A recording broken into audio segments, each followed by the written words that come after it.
shout it out. I guess you could put stuff in the chat as well, or hopefully there'll be time at the end for questions as well. But yeah, I mean, if people just want to chat, I may also like ask questions as we go, just as part of the talk. So usually at this point, this is where you say it's great to be back in Sydney. And I was thinking of saying it's great to be not in Sydney, but that's not what I mean. I mean, when I'm not in Sydney because I'm in Oklahoma, not that I wouldn't want to be in Sydney. Anyway, I'll get on with the talk. So this is going to be like two sort of short talks. The first one is on mathematical dice design. So, and I should mention all of this stuff is joint with Robert Fathauer, who does the sort of business side of the dice design stuff that we do, and also some of the, figuring out what we should do next. And I do the kind of 3D design and most of the sort of mathematical stuff. Okay, so these are some of the dice that we've made. One of the sort of first sort of things that we tried to do, these we call these sort of skew dice. And maybe the first question that comes up when you see this kind of thing is this a fair die? I mean, it's this weird squidgy thing. Why should I trust you if you're, don't go to Vegas and, try and use this, but if you were, showed it to a friend, would you trust that this is fair? But then you could also equally ask the question, is this a fair die? This is, an ordinary cubical die that you would see, in your Settlers of Catan box or Monopoly or whatever. So, what is it about this die that makes us think that it's fair? And then once you know that, then maybe you can go back and sort of, wonder, based on your understanding of why you think that die is fair, why do you think this one is fair? So it's kind of a bit of a deep question. And well, there's a lot of conversation one could have about, what is it that's going on here? But I think most people would say it's got to have something to do with symmetry. And I think, a way to sort of talk about it is, if you've got this die and it's bouncing around on the table as it's sort of coming to a stop, it's doing some sort of or physics is randomizing what's going on, or at least that's what we hope. There's a question about determinism in physics, but let's put that to the side for the moment. And the idea is that if physics can't tell the difference between any of the faces, if there's a symmetry of the object, a way to move it so that it looks the same after you've moved it. So physics can't tell the difference between these different faces, then it's going to be unbiased. You're never necessarily going to have perfect randomization depending on how you roll. I mean, so here's an example. Here's an example of a very bad roll of a die. You could take a die and you hold it a millimeter above the table and then you drop it. It's not a good way to randomize, even if you've got a fair die. So, the act of using a die to make a random choice, you need to sort of put some energy into it. You expect it to bounce around. So there's more to discuss there, but symmetry seems to be a big part of it, at least. So, is this one symmetric? I guess maybe we'll come back to that in a second. Well, here's another one. This is another sort of stretched out die. This is kind of elongated in a different way, but it's also symmetric in another way. And so let's go back to this one. Let me try and convince you. Maybe you can see my camera. So here's the die. Hopefully you can. Maybe I need to hide my face so that it will focus on the die. And if I hold it in the right orientation, where is it? It's here. There we go. So hopefully there you can see that there's kind of rotational symmetry between the three sides. And if I turn it around, then the other three sides have the same kind of rotational symmetry. So that's sort of the proof or the explanation.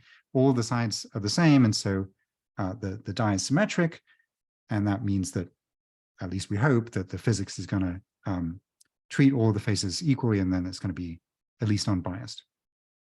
And of course, in reality, no injection molded die is particularly fair. These are made out of injection molded plastic, and the edges around it, and things get messy. but at least mathematically, these are as fair as any other die that you can come across.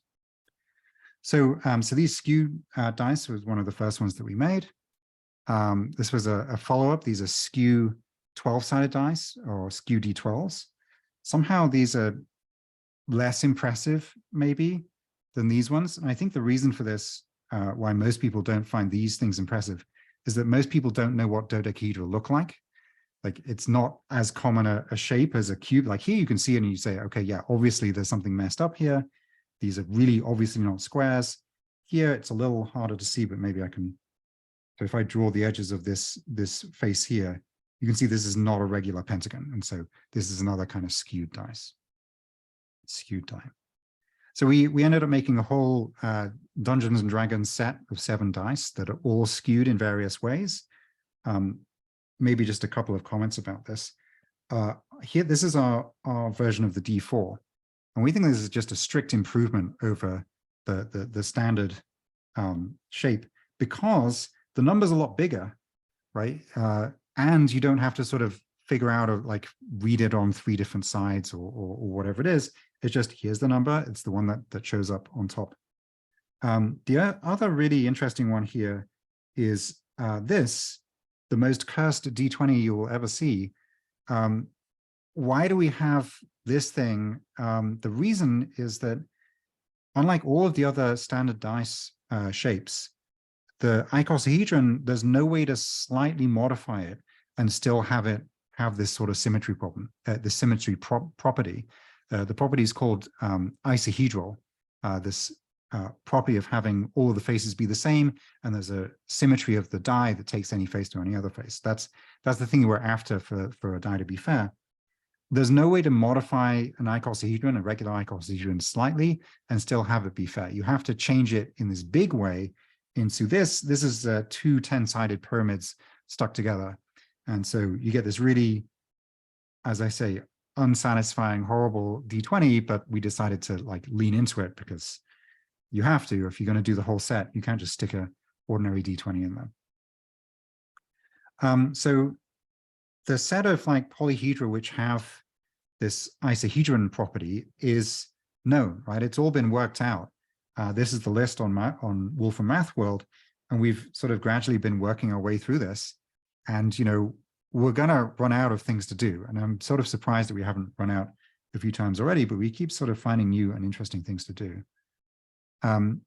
This is the very first set that we made as we were just getting started on this. So we had this was the first mass-produced injection molded 60-sided die. And there's a unusual 24-sided die. Most of the 24-sided dice that were on the market at the time was sort of, imagine taking a cube and putting like a squat pyramid on each of the faces to break the 6 sides of the cube into triangles. And they're just, you know, not as nice a place to put a number in as this 24-sided die. This is, I guess, another of our 4-sided dice based on the truncated tetrahedron. And this is also sort of, I think, a lot nicer to use than the usual 4-sided die, which is just a regular tetrahedron. Because again, you've got this nice place where you can just read the number on the top. You might worry, wait a minute, isn't there a chance that it lands on the triangle face rather than on a hexagon face? And it does happen, but it's very rare. We estimate it's about 2 or 3% of the time. This D8 is a truncated octahedron, which again, just, you know, it's a different sort of shape. It's sort of a little bit more satisfying maybe than well, I'll show you in a second.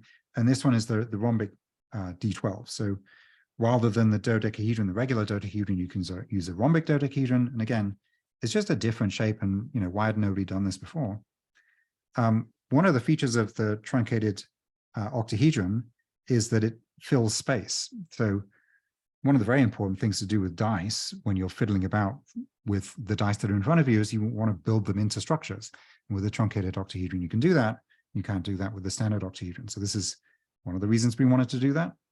And you can do the same thing with the rhombic dodecahedron. You cannot tile space with the regular dodecahedron, but the rhombic dodecahedron you can. And then once we'd sort of had some experience with the D60, we went on to the D120. So this is the first mass-produced injection molded 120-sided die. And well, so it's very big and it's heavy. And if it was made of metal, it would definitely put a dent in your table. Yeah, it was sort of an adventure making this. One of the interesting things about this is the numbering scheme. And for the numbering scheme, we brought in Bob Bosch. So Bob Bosch is an operations research faculty member at Oberlin College in Ohio. And so this sort of question of like, how do you choose the numbering ended up being his kind of thing. And so that's why we asked him to help. Let me sort of tell you what the structure of this is. So obviously you want opposite sides of your die to add to 121 because, you know, opposite sides have to add to one more than the number of sides on the die.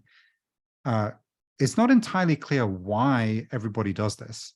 But at least one sort of argument for this is that it's a way to avoid sort of imperfections in the shape of the die, making it unfair in certain kinds of games. So what it does, if you just imagine an ordinary cubical die, 6 sides, you have one opposite 6 and 3 opposites 4 and 2 opposite 5. So the reason for this is like one of the ways that that a die can be unfair, a very common way, is if it's sort of squished a little bit. So it's a bit more like a coin and less like a cube. And if it's more like a coin, it's much more likely to land on those 2 bigger faces than it is on the other ones. And it can, you know, it can be 10% more likely, but imperceptible if you just look at the shape. And so if you have opposite sides adding to the same number, then, okay, it's not a fair die anymore, but at least you're not rolling high or low because the total of the sides, the 2 opposite sides in any direction is 7 for all of them. So that's one reason why at least it seems that people have this convention. Okay, so opposite sides add to 121, but that doesn't really cut the possibilities down very much. There's still way too many ways of arranging the numbers on a die. So we wanted sort of some more sort of balancing properties. So one of the things you might say is, well, okay, you know, maybe on this die, right, there's a huge air bubble right underneath this vertex here, which means that this side is much lighter, and so you're much more likely to get one of these 10 faces than any others. So wouldn't it be great if you had the same sort of property that you're still not going to roll high because the sum of the numbers around this vertex of degree 10 is the same as the sum around any of the other vertices of degree 10. So that seems like a good thing for sort of balancing the numbers over the surface. And you could ask the same thing for the vertices of degree 6. You want the average around on the vertices of degree 6 to be the same. And you could also ask for the average on the vertices of degree 4 to be the same. And we satisfy all of those properties. So this is sort of a little bit beyond, so you can turn this into an integer linear programming problem. But having done that, it's still a little bit beyond the reach of the standard sort of programs that exist at the time, or existed at the time. I guess we did this a few years back. But anyway, Bob Bosch, like, you know, a month of computer time and some hacking around and some last minute getting things to work, found this arrangement of the numbers, which works.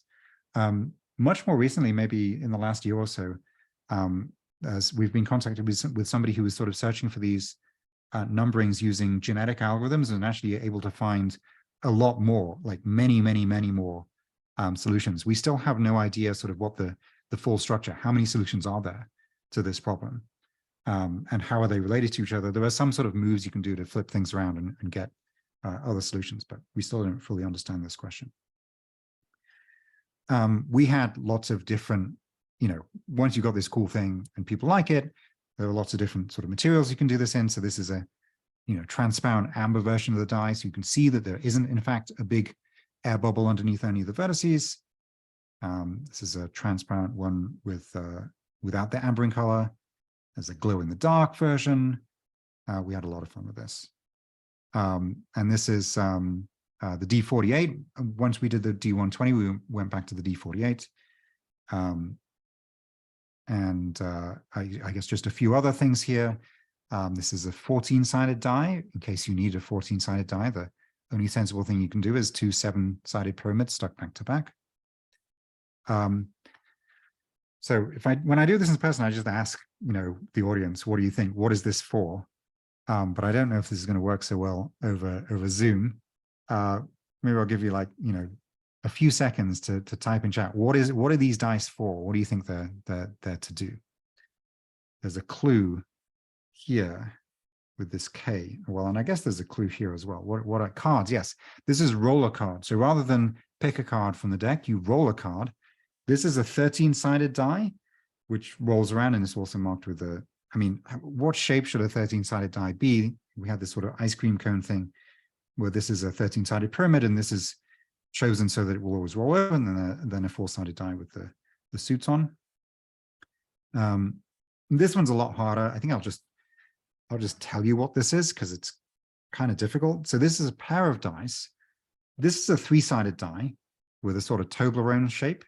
And this is an ordinary dodecahedron, but you can see it has 2 6s on this, so it isn't numbered in the usual way. These 2 dice, if you roll them both and you add them up together, you get the same distribution as 2d6.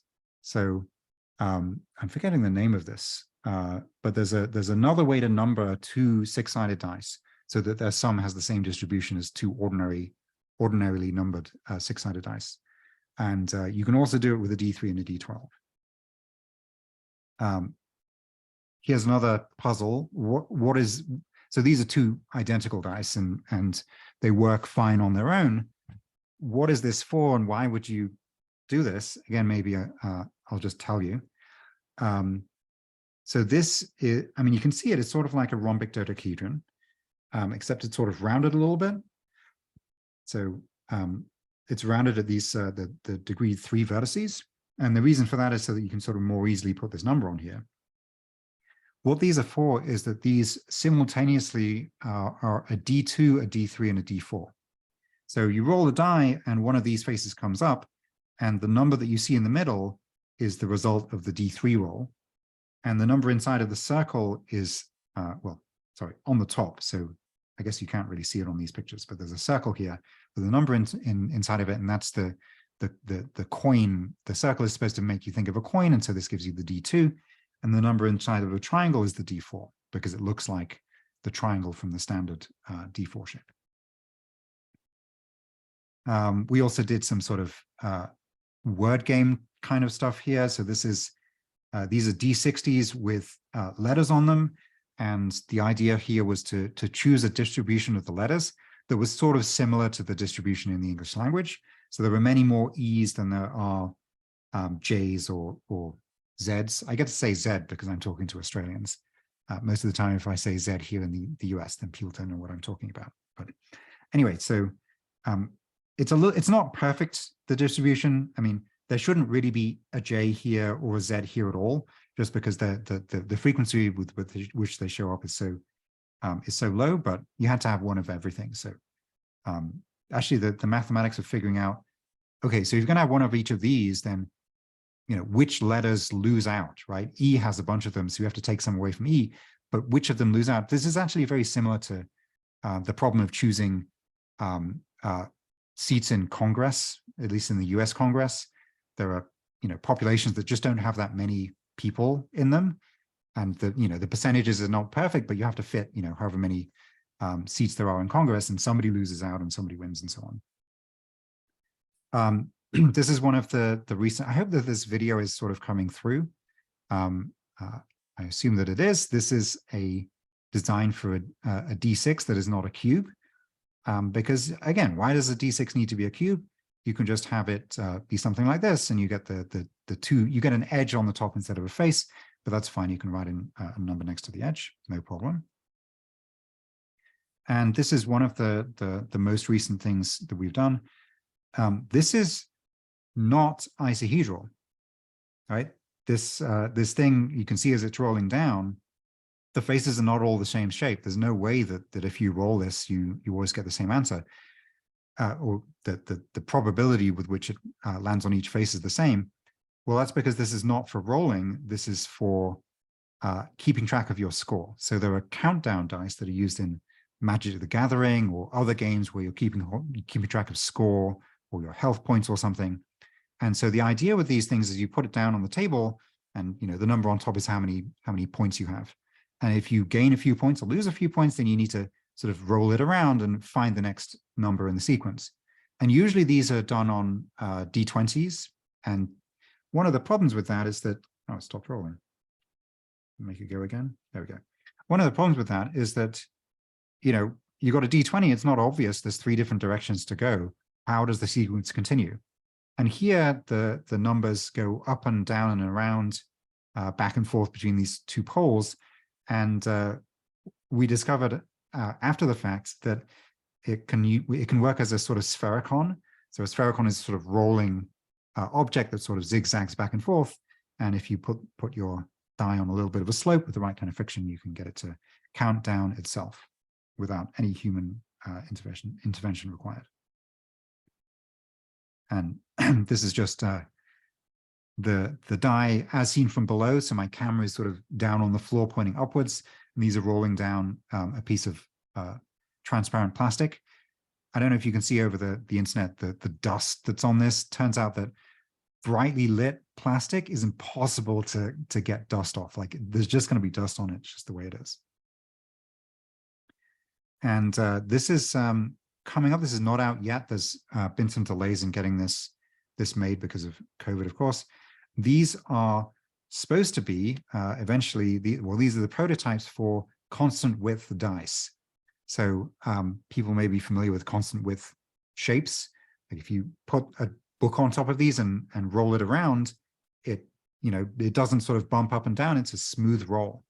But since the center, the center of mass is in the center, but because it's so it can be constant width, but still have a preference for which way it lands. And so these land just like an ordinary D4, except of course they're constant width. And there's an interesting story here. The standard shapes for these things are based on rouleau triangles, and you can kind of sort of sweep these around. The problem is that they come up with sort of sharp points on them. And in the tumbling process of dice, sharp points would just get knocked off and shaved down, and you would lose the constant width property. So these use not the sort of standard one. There's a paper we found by Guilfoyle and Klingenberg that uses, they have a whole class of these things that are C2 smooth, and that's exactly what we needed. Because if it's C2 smooth, then it's going to be, it's at least going to be resistant to the tumbling process, and it's going to sort of make it a little bit more likely to survive the tumbling process while being constant width. Okay, that's my first talk. I don't know if we should stop for questions now, or maybe just plow on to the second talk. What do you think? Yeah, if anyone has any questions, just feel free to pop it in chat or unmute yourself. Give you guys about like 1 or 2 minutes, and then we can move on to the second talk. Sure, sounds good.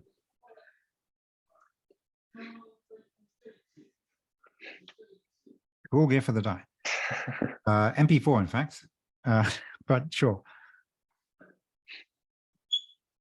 Yeah, I got I picked up there are these turntable kind of things. There's like sort of motorized things for like photography, like doing pans and things like this. And you can also use them as a turntable. You control them with your phone.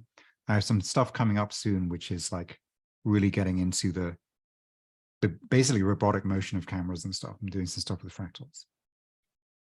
All right, I don't see any questions, so I'm gonna see about switching to my second talk. So let's see. Let's just get out of this, go to this one, hit play. And then if I share that one,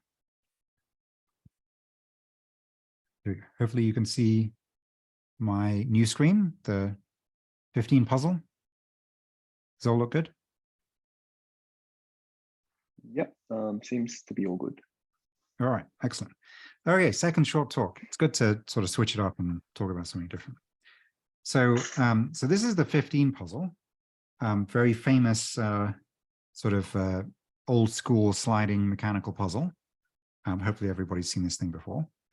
Well, I mean, if you haven't, the idea is you have these tiles and you slide them around, right? There's a space here and you slide this 15 tile across here, and that leaves a gap here, and then you slide the 11 tile down and so on. You mess it up and you try and get it back to the start. So kind of like a, you know, precursor of the Rubik's Cube by 100 years or so. And yeah, this is like really super old. This was, I mean, maybe some of the first sort of real popularization of this, there was a guy called Sam Lloyd who, and this was in 1890, I think, put up a $1,000 prize in the US, and $1,000 was a lot of money at the time, for the question of, could you sort of solve it to this state?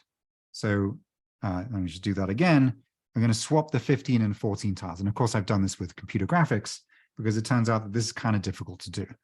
But there was this $1,000 prize for, you know, could you like, you know, solve your 15 puzzle to get it into this state?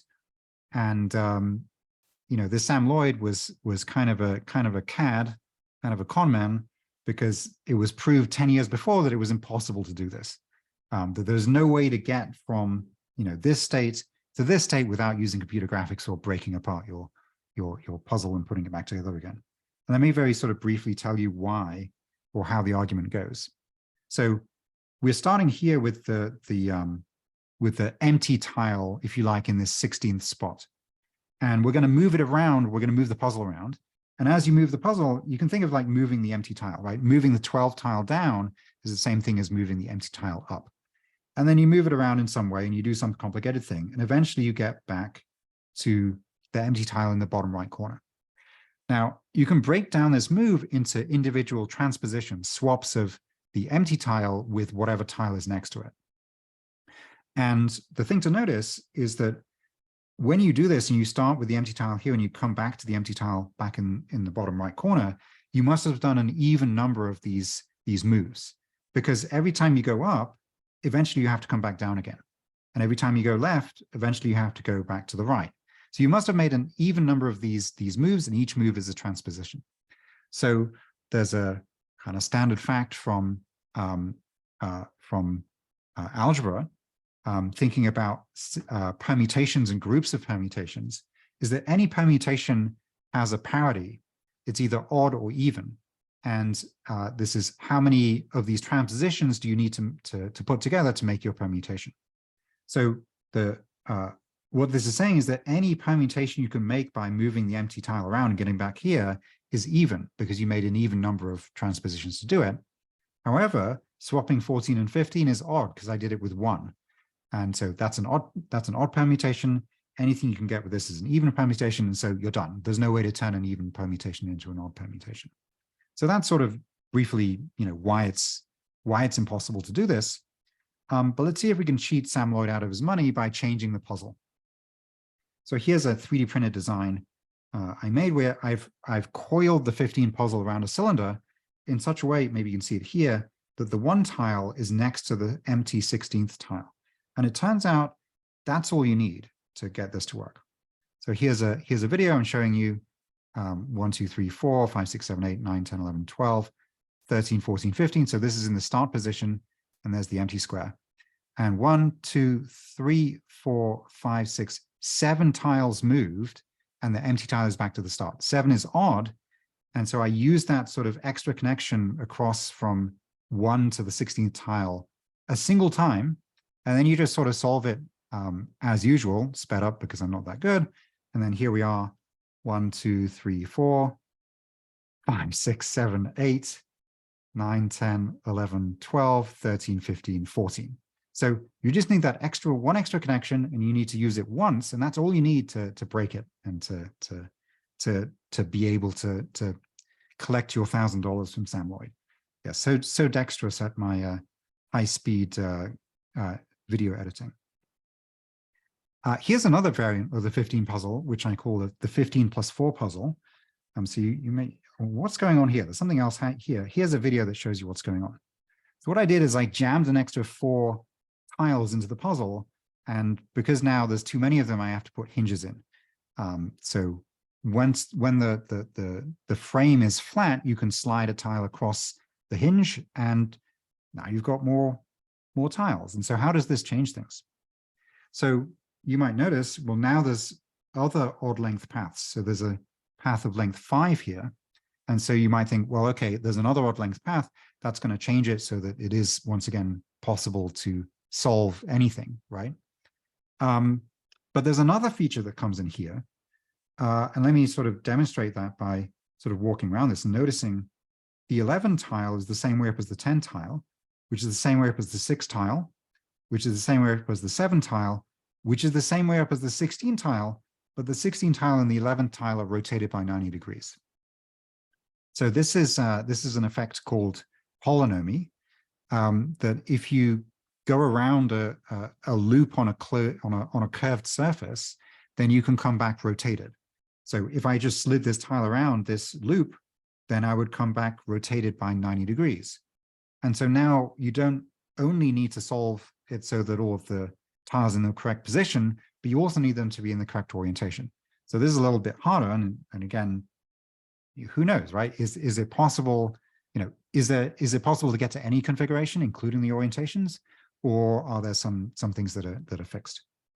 So there's a paper that these are some people at University of Kentucky who sort of analyzed this, and I believe this is currently in review right now. And I haven't checked, maybe it's out by now, but I think I might have heard. But anyway, I think this is, and they sort of solve all this problem and a lot of related problems of these sort of sliding tile puzzles together with holonomy. And I believe that for what they discovered is that for this configuration, there are once again sort of two different universes that you can be in. And so I think it's like, taking one tile and rotating it by 90 degrees, that puts you in a different universe that you cannot get to by just, moving things around in a legal way. Here's another version of this puzzle. Rather than having this one special vertex where there's 5 things coming together and 5 90-degree angles, why not have every vertex have 5 things together and 5 things coming together and 5 90-degree angles? So this is sort of even more of a nightmare to actually solve. There's a couple of interesting things about this. One, again, when the frame is flat, then you can slide the tile across, but it's not necessarily so easy to see, how do I get the frame to be flat to get a particular pair of tiles so that I can, to be able to slide a tile across a particular junction. You can only bend the whole frame in these sort of like lines that stretch across the entire puzzle. And so there can be a whole bunch of restrictions sort of in your way of getting these things to be flat. And you have to do a bunch of work to figure things out. And so there's sort of a little mini puzzle at each step that you have to solve in order to be able to even slide one tile across. Also the numbering. So in the 15+4 puzzle, the numbering was sort of in rows because it was pretty close to the 15 puzzle. And here it's just a mess, right? There are no nice rows. Well, I mean, you can come up with one row, but then you go one up or one down and you don't get a row of numbers again. So instead, the numbering is sort of kind of spiraling outwards. See, 1 points at 2, which points at 3, and so on. It's a little hard to see here, so let me show you this picture. This is that tiling sort of spread out onto the Poincare disk model of the hyperbolic plane, which is maybe a little easier to follow. Now you can see the 1, 2, 3, 4, 5, 6, and so on. This is from this website, which this is a sort of version of the puzzle. It was designed by the people who make Hyper Rogue, which is a roguelike game set in the hyperbolic plane. If you haven't tried it out, I highly recommend it. It's a rogue game, but all of the places you go to sort of use the fact that you're in hyperbolic space and things are different. And a lot of the things that you're asked to do by the game wouldn't work in Euclidean space, and they only work because you're in hyperbolic space. This is a video, by the way, so you can just go there and click these things around to play with the puzzle. Or at least you're playing with the part of the puzzle that involves messing it up. You're not playing with the part of the puzzle that involves bending the frame so that you can move the tiles around. Moving on to a different sort of puzzle involving holonomy. So this is a puzzle this is kind of more of a disassembly puzzle. So there's this purple sphere and there's a green piece, we call it a rook. as in chess, the chess rook. And you can see at the moment that it's got its arm sort of trapped in this holder. And so let me show you how this puzzle works. You can slide the rook around these channels, and when you get back to the place where you were before, you come back rotated. And again, this is an effective holonomy, but rather than with the 15 puzzle, the 15 plus 4 puzzle, it was sort of holonomy on a negatively curved surface. This is on a positively curved surface, the surface of the sphere. And you can see, when you get back to this spot here, so here it's fitting nicely in its home, and then you go around this triangle and you come back, and now it doesn't fit in anymore.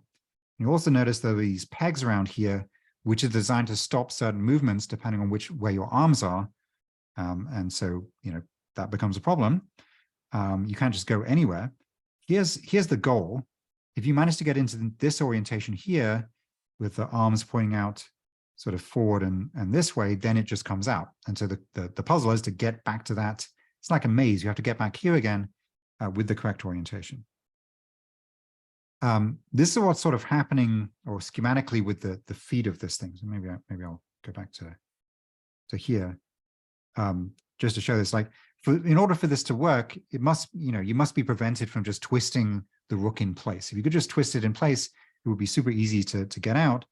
And so you can sort of see here, there are these like toes here that fit into grooves down inside of the puzzle. And as I say, this is a sort of schematic of how those toes interact with grooves, which means that there's no place in which you can twist anything. And so you're forced to sort of not cheat. There are 24 possible positions and orientations of the rook, because there are 6 sort of vertices of this kind of built on an octahedral, on the edges of an octahedron. And at each of those vertices, there are 4 possible orientations that it could be in. So it's a maze with sort of 24 places you can be in.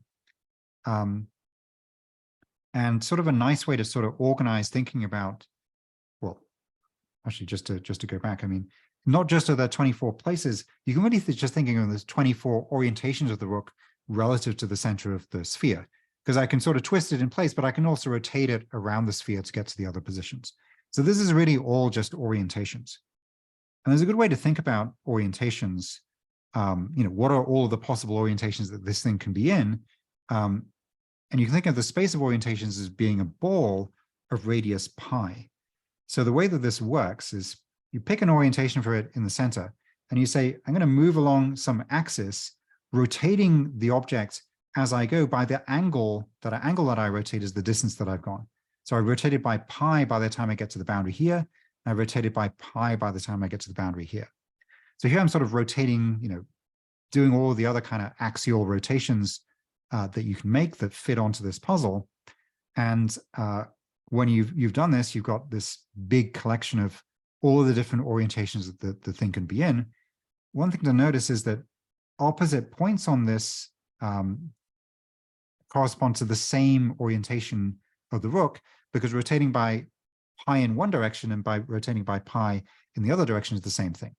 So this space of all of the possible orientations is really a ball of radius pi where you glue opposite points together. So this point really needs to get glued to this one. It's really the same point. And so really this is not a ball, but a three-dimensional manifold called real projective space. Maybe you've heard of it. It's denoted RP3. The other thing that's going on here is that I've deleted, there used to be at one point in this animation, vertical lines going down here. So you can get from here to here by rotating by 90 degrees, but that's a move that's not allowed by the puzzle, right? You have to go along the green and the red arcs to solve the puzzle in this sort of allowed way. You're not allowed to twist it in place. So this is a way to think about the possible space that you're moving in. Here's a sculpture made out of tubes and 3D printed sort of cross pieces that, this is the graph of possible places that you could be when you're on this maze. This is sort of like the maze without any pegs in. This is what the shape is. So we need to put pegs in to make it an interesting maze. And when the pegs are in place, they block actually 2 different edges of this graph, because the rook could be in 2 different directions, 2 different orientations which get blocked by this peg. And so the game is, okay, we need to decide where the pegs go in order to make a good maze, right? What makes a good maze, right? I don't want to just be able to go around a triangle and immediately get out. I want the maze to be kind of long, right? I want you to at least work a little bit in order to be able to get out. And there's only 24 nodes, so it can be a very complicated maze, but I at least want there to be something to do. And so this is just showing some of the mazes that I found. This was done by computer. There's way too many things to check by hand. One of so just a little bit about the mathematics behind the computer programming of searching, peg positions to find a good maze. You can, in order to talk about an orientation, you can use a quaternion. So the sort of 4-dimensional variant of a complex number. So you can use a quaternion, actually plus or minus the quaternion, in order to record a position, one of these orientations. So there's a quaternion for each node of the graph that describes an orientation. There's a pair of quaternions for each edge of the graph. And then there's a quaternion for each peg position. So you can also describe the pegs in terms of, there's one sort of base peg, and then you move it around to all of the different positions by hitting it with a quaternion. And it turns out that the map from peg positions to which pair of blocked edges are you blocking is equivariant under quaternion composition. That just means you can multiply things together and it does the right thing. And so that was sort of the basis of the code for building the graph and testing peg positions algorithmically. And so, I searched through all the possible peg positions and found some reasonable mazes. I was actually only optimizing for the length of the path. There's not that much you can do with putting the pegs on. There aren't that many peg positions. And these are some of the graphs visualized as a planar graph. So I think I'm forgetting exactly, maybe you start here and you end here or something like that. And there were some loops and some things to get confused in. Here's another one. And here are 2 different mazes that I ended up producing and 3D printing. Okay, next, you can do the same thing on a dodecahedron. Why not? So here, rather than sliding along the edges of an octahedron, you're sliding along the edges of a dodecahedron. But otherwise, same sort of thing, right? You're going to find your way back to the start to get out. So this time, this is the sort of geometry of the feet that, again, you're not allowed to rotate anything in place. This rook has 6 toes that stop it from rotating. This time, the effective holonomy, when you go around a pentagon, you get rotated by 60 degrees, which is maybe a little surprising at first. It's like, pentagons, 5 sides, what on earth does that have to do with 60 degrees? And it turns out this has to do with the Gauss-Bonnet theorem, which relates area on a sphere to amount of rotation. So the pentagon is a bit of a red herring. The important part is that this is a 12th of the sphere. And the sphere has an area of 4 pi, and a 12th of 4 pi is pi over 3, which is the angle that you get rotated. So that's the sort of right connection. So, and this is the sort of geometry of the exit, which again sort of lets you, that's how the rook can escape only in the correct orientation. And this is the graph of the possible, or the maze if there were no pegs, made out of, I think this is like tubing for aquariums. And then we had some 3D printed connectors in here. And of course, there's a cat here, very important.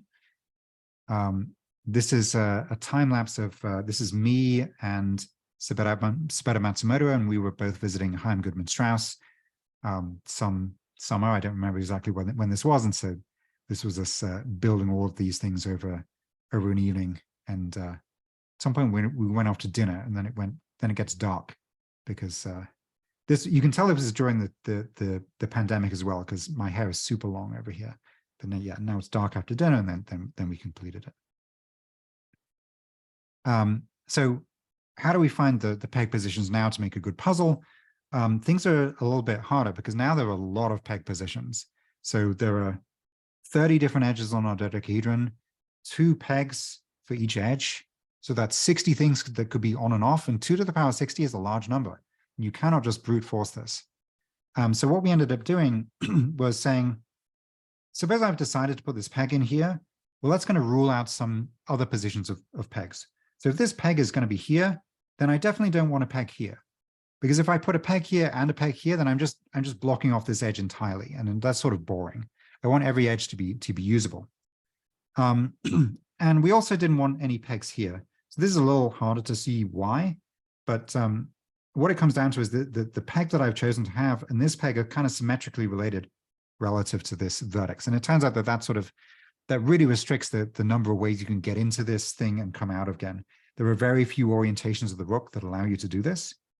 And part of the sort of psychology of maze design is that it's somehow better, it feels better to be going around in loops than it is to find lots of dead ends. So we didn't want too many dead ends, and so ruling out these things sort of removes like an easy way to get dead ends. And so and it also reduced the search to something reasonable. Like, took an hour or two on my computer to search everything, including this pruning optimization. And we get sort of we get mazes that look like this. This is actually quite a long way down this sort of search for interesting mazes. The first thing I did was look for really long mazes and found some very long mazes. There were 120 different nodes in this maze. And there were mazes that I found which were around 50 long.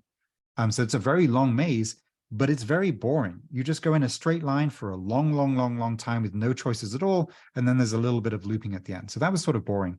So this is a little bit shorter. This is, I want to say like 30 or so moves, but with a lot more loops. So I was, looking through, searching for not just length, but also looking at the number of loops. So doing some homology calculations to calculate how many loops there are. And it's also sort of a useful thing to have kind of bottlenecks like this. So the idea here is like, so you start, there's a vertex over here, and you wander around inside of here for a bit, and eventually maybe you make it through the bottleneck. And then you wander around in here for a bit, and then maybe you go back, or maybe you go forward, and eventually you get to the end. But it's sort of more interesting than there just being lots and lots of different ways to go. So sort of bottlenecks is part of making a maze that feels kind of interesting, and it feels like you're making progress. So this is all coded up. One of the big advantages of doing it all in code is that I can get the computer to solve it for me. Everybody else has to solve it for themselves, but I can just say, hey, computer, how do I get it back to the solution? I can just sort of, scrub back and forward and get it to do it. The other thing that this was very useful for was to make sure that, to validate my code. It costs a lot to print one of these things. I don't want to print it up if I don't know that it's going to work. And this was a good sanity check. Yes, I can make it all the way through. It seems to be doing what I think it should do. This is some of the code, not all of it, in Grasshopper, which is the sort of visual programming language that's attached into Rhino, which is the 3D software I use. There's a whole bunch of Python code, which is hidden away in some of these components, which you can't see. This is just some of the visual code. There was a lot of code involved in this. It's entirely generated by code. This is sort of family, including some of these ones where these are the sort of like no peg versions. If you just want to illustrate holonomy, you don't care about this maze business, you just want to like show how holonomy works, you can get hold of those instead. Okay, here's a version on a different surface. So this is a genus 2 surface. So here's a rook, and again, it's got this sort of 90-degree angle thing. And now the question is, when I go around this face here, which direction is it going to rotate? Is it going to rotate at all?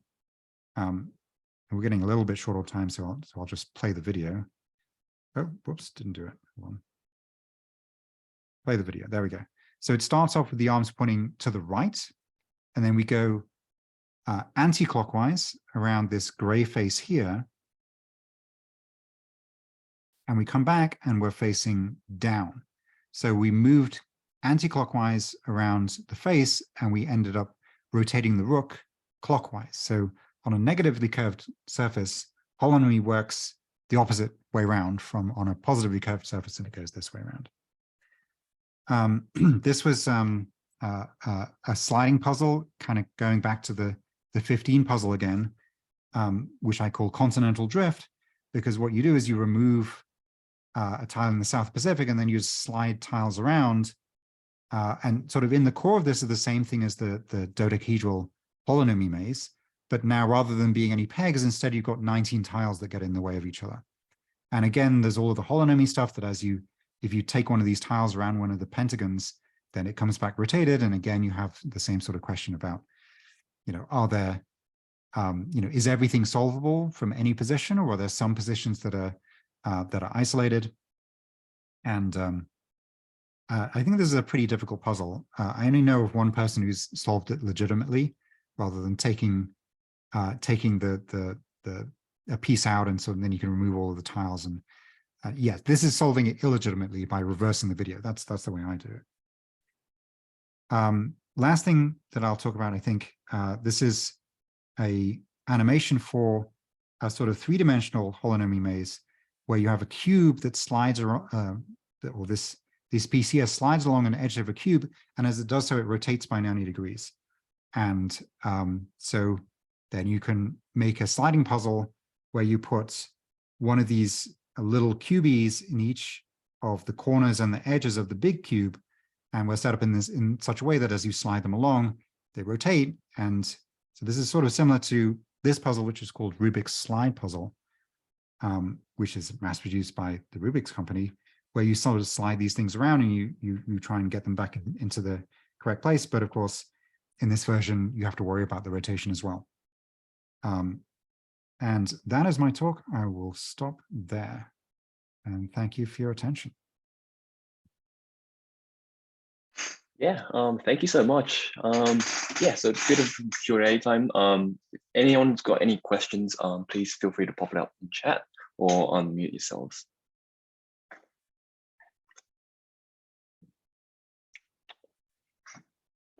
By the way, this is sort of Death Star trench run kind of video. Thank you from Locke. Very nice. Yeah. If students are interested in learning more about what you've touched on today, how and where would you recommend them to learn more? I have a YouTube channel, which is Henry Segerman on YouTube, where I put most of the stuff that I do up on there. They don't necessarily, so the YouTube videos don't necessarily go into a huge amount of detail about the, yeah, there we go, thank you. They don't always go into a lot of the mathematical detail. Some of the topics have, there's an actual paper associated to it. So you can always go to my website and there's a list of papers, and a lot of the kind of artistic or sort of recreational mathematical stuff ends up on, there's an annual conference, the Bridges Conference on Mathematics and the Arts. And so there's a lot of papers I've written on various topics there. This is kind of more recent stuff, which haven't been writing so many expository papers on this stuff recently, because I'm working on the second edition of my book, Visualizing Mathematics with 3D Printing. And well, maybe a little bit of the dice, but a lot of these holonomy mazes are going to go into the book. So there'll be some details in there. Again, probably not a huge amount of the kind of deep mathematics, but there'll be there'll be lots of pretty pictures and hopefully some inspiration and cool things like that. And thank you for putting the links in chat. Sweet. Yeah, anyone else? Oh, we'll go on to Matthew. From the first up, really surprised by the three-sided die. One point I tried to calculate the width of a coin to make it three-sided. Yeah, that one marker video. Yeah. Yeah, so so I've got somewhere in this bag, if I could only find it. So this is yeah, this is I mean, it's three-sided, but it's three-sided in this sort of easy way, where this, it lands flat and then one of the sides is up. So so there's a big problem with, I don't think they ever did a follow-up on that video. And I suspect that the reason is because they got like way too much variation depending on the materials involved. So yeah, so once you lose the symmetry argument, the isohedral property, you're kind of like dead in the water. So there's a really good sort of example to a thought experiment for that sort of shows why once you lose symmetry, you're kind of in a lot of trouble. So imagine you're in a two-dimensional world, and so we're going to roll a die, and the die is going to be a polygon, and it's going to land on a line, right? And so what I'm going to do is I'm going to describe a shape, and then and then we're going to roll it under two different sort of physics conditions, and it's going to swap the likelihood of things. So this is sort of to show that like it matters way more like what the surfaces are and what the coefficients of friction and whatever. So think about a rectangle, just like a long rectangle like this. Now, if you sort of roll this in with under normal conditions, you can imagine that, okay, it's more likely to land with a long face up than it is to land with a short face up. It seems reasonable, right? That it's going to be more likely to do one of these than it is one of these. Okay, now let me change the physics, and I'm going to swap which one is more likely. So first, I'm going to make the floor infinitely sticky. So once you touch the floor, you just rotate on that corner, and then you land and you're done. And then I'm going to spin it super, super fast. So it's spinning along here, and what's going to determine which way up it lands is which corner it hits first. So if it hits first like this, then it's going to continue on rotating and stop like this. But if it somehow hits like this, then it's going to continue rotating and going like this. And it's hopefully sort of obvious that it's way more likely, if you're spinning really fast, that you're going to hit like this and go like this, than that you have to get kind of really low down and flat to hit here before you can go like this. So this is swapped which way round is more likely. And so you're just screwed. It's like, it depends on how you roll it and the physical properties, and it just gets really difficult. So I suspect that's why, Matt Parker, and I forget the guy's name, is engineer at Cambridge or something. I suspect that's why they never followed up, is that there's just too much variation. So yeah, are there dice that cannot be made? What do you mean? Like the number of sides? You can, in principle, mathematically, you can do any number of sides. And here's how you do it. You just have a cylinder, well, a prism, right, with that many sides. And maybe you round the ends off so that it'll never land there. But the problem is it's going to be useless as a die, right? We actually tried, making you can do a cone with an end gone, for example. Yeah. So we tried doing the problem is that physically it stops working. We tried making a 50-sided die with two 25-sided pyramids, and you just can't tell which number's up. Like it doesn't click properly. So it's just sort of useless. There is, if anybody's interested, I would really like to make a sort of mathematically justified 100-sided die. And this problem of the lack of symmetry is a real issue. And it's like, what can you do that would give some sort of mathematical justification for this shape rather than some other shape? So I had some thoughts about, what you want to do is like have a physics simulation of like, here's a shape of a die and you roll it, 1,000 or 1,000,000 times, and you see what the distribution of the different faces are. And then you sort of modify the shape slightly and you try and evolve towards a shape which is fair. And so that would be super cool, but it requires, coding up or using a physics simulation for gathering statistics. And, the closer you get to something that's fair, the more data you need. It's just, anyway, if anybody's interested in or has the skills to code up a physics simulation and then leave it running for a long time and evolving towards something, I would be very interested.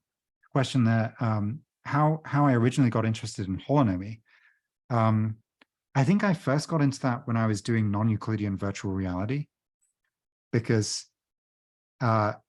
if you're in VR, but you're in a negatively curved space, you're in hyperbolic space, and you move your head around in a circle, you're moving along a closed path in a negatively curved space.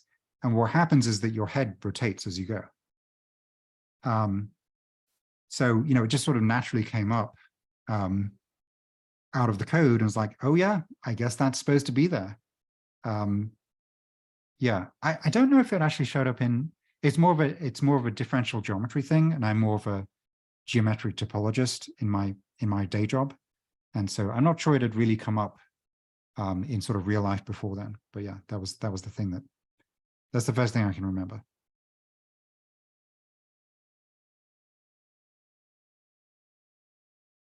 Ah, yes. Yes, there was a book. You can find it. I mean, I've told you that the second edition is coming, but it's probably not going to be out until 2025. So, because it just takes a long time, and I don't know if I'm going to make the deadline. The latest version of the deadline that they've given me, we'll see. But yeah, so you can buy this one now and then buy the new edition when it comes out in 2025 or possibly later. Or you can also, the 3D prints are also available from Shapeways. So if you go to my website, segerman.org, then there's a click to, you can click on a thing to go to the Shapeways site.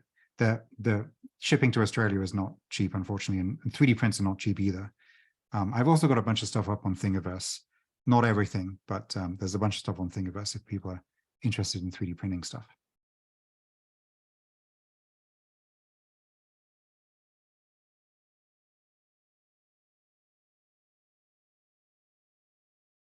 Alrighty. If anyone else has any questions, yeah, feel free to pop it in chat. But if not, that should wrap up the talk for today. Yeah. Thanks for having me. Thank you everyone for coming. Thank you, Dr. Segerman, for hosting us the talk. But yeah, enjoy the rest of the day, everyone. This talk is recorded, and we will be most likely uploading it to our YouTube channel. Okay. Awesome. Thank you, everyone. Cheers.